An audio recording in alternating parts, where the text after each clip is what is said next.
Z menoj v studiu sta dva gospoda, gospod Matjaž Longer in gospod Matej Tonin. Dobrodošla in lepo pozdravljena. Dobar dan. Kako ste zdaj le tik pred zdajci?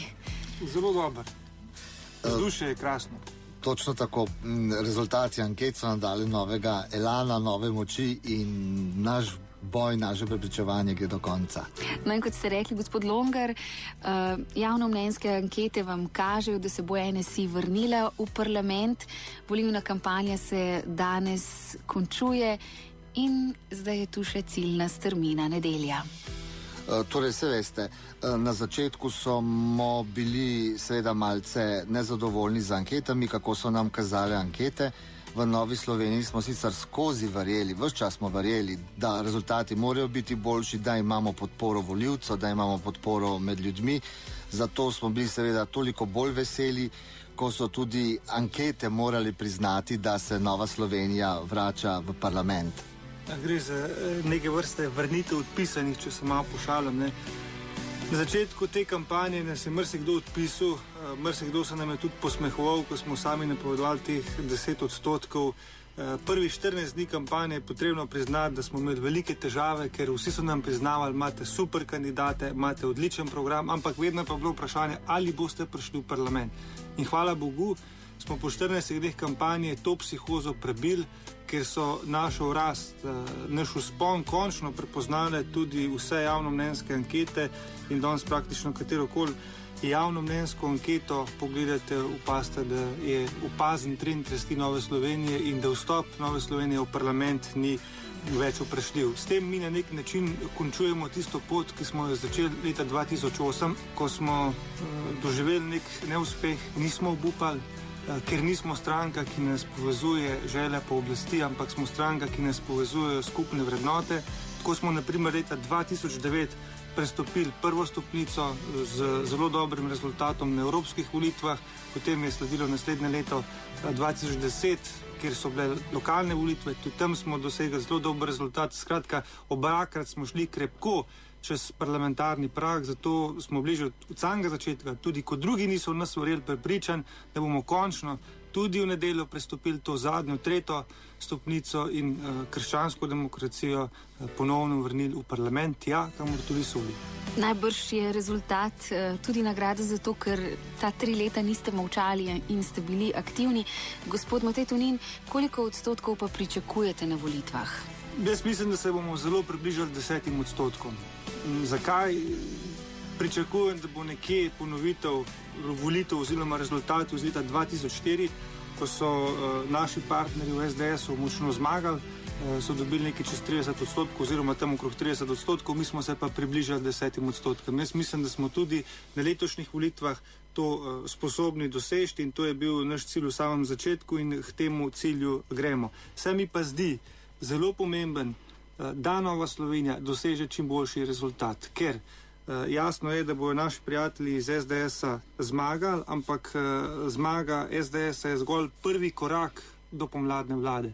Zelo pomemben drugi korak pa je, da Nova Slovenija dobi čim boljši rezultat, ker SDS bo potreboval kredibilnega in pa močnega koalicijskega partnerja in to Nova Slovenija zagotovuje. In druga pomembna stvar, zakaj je dobro, da Nova Slovenija doseže dober rezultat, je to, da če bo predsednik Tirk uresničil napovedi in mandata za sestavo vlade ne bo podelil zmagovalcev volitev, to je SDS-o, potem je nujno, da ima pomladna opcija v parlamentu 45 glasov, da bo lahko predlog predsednika republike, to bo najverjetneje Zoran Janković, v parlamentu zavrnila. In tukaj se bo izkazalo, kako pomembno je, da Nova Slovenija doseže dober rezultat. Z nami sta še vedno gospod Matej Tonin in gospod Matjaž Longer, kandidata za poslanca Nove Slovenije. In v nastopih večkrat poudarjate, da je za pomladno vlado nujno dober rezultat Nove Slovenije. Lahko več poveste o tem in zakaj, gospod Longer?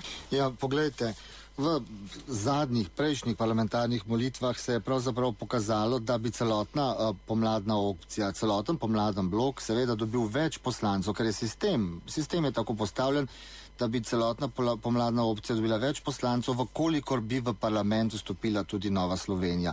Zato seveda mi vedno podarjamo, da je za zmago slovenske pomladi, za vlado slovenske pomladi izjemnega pomena. Ne samo, da Nova Slovenija pride v parlament, hvala Bogu smo videli po anketah, da Nova Slovenija se vrača v parlament, ampak da je Nova Slovenija seveda tudi čim močnejše zastopana v parlamentu, da lahko dejansko naredimo močen pomladni blok in seveda Slovenijo potegnemo iz krize. No, in da s kolegom Longarjem, da ostanemo samo pri besedah, če čisto to zadevo pokažemo v številkah, ne? Če pogledamo rezultat 2008, če bi na tistih volitvah SDS dobil samo 1% manj glasov in če bi ta odstotek glasov, 1% glasov več dobila Nova Slovenija, bi to pomenilo, da bi SDS sicer enega poslanca izgubila, medtem ko bi Nova Slovenija 4 poslance pridobila. V skupnem seštevku, to, kar gospod Longar pravi, bi imela slovenska pomlad 3 poslanca več. To so čisto konkretne stvari. V čem mislite, da je razlika med kampanjo leta 2008 in 2011, gospod Matej Tonin? 2008 nam marsikaj ni šlo na roke. Ne? Jaz mislim, da smo tiste stvari, ki smo jih takrat delali narobe, zdaj popravili. Če kaj, potem je danes Nova Slovenija enotna.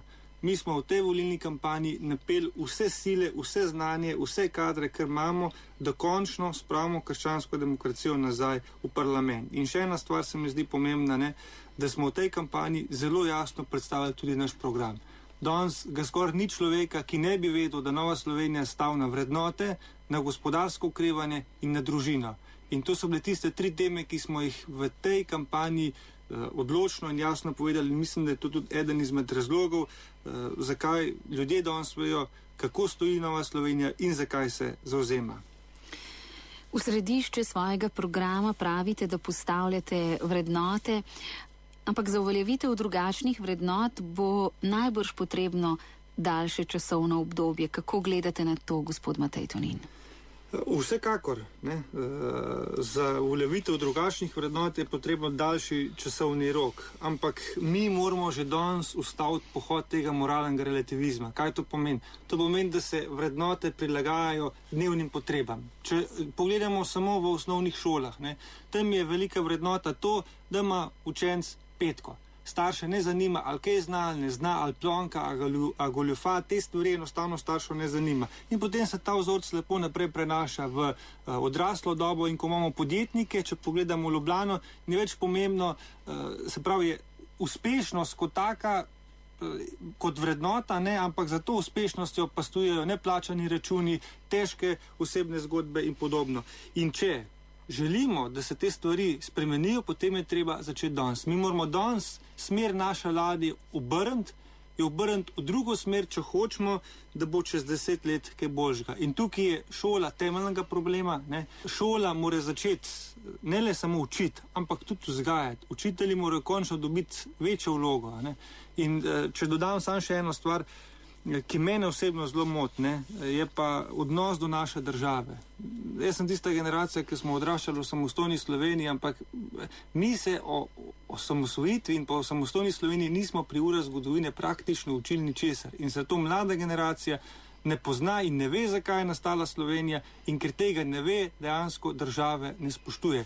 Drug primer, če pogledamo Izrael, veste, da ima izredno bogato zgodovino. Če odprete svetopismo, je polno izraelske zgodovine, ampak oni se v šolah učijo po letu 1950, ko so bile izraelsko-arabske vojne, ki je nastajala njihova država. Pri nas bomo pa obdelali vse ofenzive leta 1945, medtem pa učenci ne bodo vedeli, zakaj in kako je nastala Slovenija. In to je treba začeti spreminjati danes, če hočemo, da bojo sadovi dela čez 10 let. Jaz bi tukaj samo dopolnil kolega gospoda Mateja Tonina. Poglejte, mi moramo svojo prihodnost naše države, naših otrok, novih generacij graditi na trdnem temelju in ta trden temelj predstavljajo vrednote.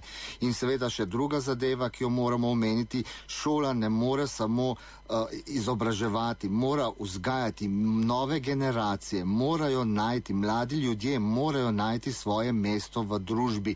Če mladi ljudje najdejo svoje mesto v družbi, bodo to avtonomne, neodvisne, razmišljajoče osebnosti, ki so garant za zdrav razvoj naroda in države.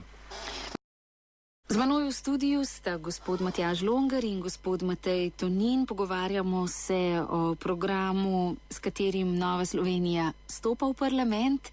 No in med gospodarskimi ukrepi je odmeval vaš predlog za znižanje davkov, s čimer naj bi se v proračun zlilo več davkov. Tega marsikdo ne razume, kako bomo z nižjimi davki pobrali več denarja. Najlažje to povem na primeru trošarin za goriva. Poglejte, v času naše vlade je bila cena goriva nižja kot v sosednjih državah. V tem trenutku ima Slovenija eno izmed najdražjih goriv. In kaj se dogaja? Mi imamo številne tovornjakarje, ki dnevno vozijo čez Slovenijo in v Sloveniji ne puščajo drugega kot izpušnih plinov, zaradi tega, ker tankajo v drugih sosednjih državah, ker je tam bencin cenejši. Veste pa, da je tovornjakar, v svoj tank napolne tudi 200 do 500 litrov benzina. In to so ogromni zneski. Če bi mi trošarine znižali, bi konec koncev pobrali več davkov. To je en tak zelo preprost primer. Drug primer, ki ga lahko povem, je naprimer obdavčitev slovenskih plač. Slovenske plače so obdavčene 48%. Za primerjavo v Nemčiji je ta obdavčitev 35%. Zato se številni samostojni podjetniki in drugi odločajo, da delavcu dajo osnovno minimalno plačo uradno, vse ostalo pa denar na roke. In na takšen način otekajo gromozanske količine denarja in če bi bila obdavčitev nižja, se enostavno podjetnikom in vsem ostalim ne bi splačali izogibati plačevanju tega davka. In končen rezultat bi bil, da bi mi enostavno pobrali več davka. Če razložim še bolj konkretno, dejansko v tej gospodarski krizi zviševanje davkov ne pomaga ničesar. Pa če gremo kar konkretno, mi v tem trenutku letno porabimo 2 milijardi evrov več, kot jih ustvarimo. 2 milijardi evrov je 2000 milijonov. In naprimer Zoran Janković predlaga, da se poviša davek na dodano vrednost za 1% točko. Po izračunih financ to pomeni, da bi se letno natekli 100 milijonov evrov več. Zdaj pa pogledajte, 100 milijonov evrov, na drugi strani pa 2000 milijonov evrov minusa. Se pravi, to, kar govori Zoran Janković, je navadna floskula in s tem povišanjem DDV-ja mi ne rešujemo problema. Druga stvar, gospod Pahor govori, da bo dal davek na nepremičnine, se pravi davek na vaše hiše. Pravi, da 0,03% bo ta davek. In če ta davek uvedemo, dobimo dodatnih 160 milijonov evrov.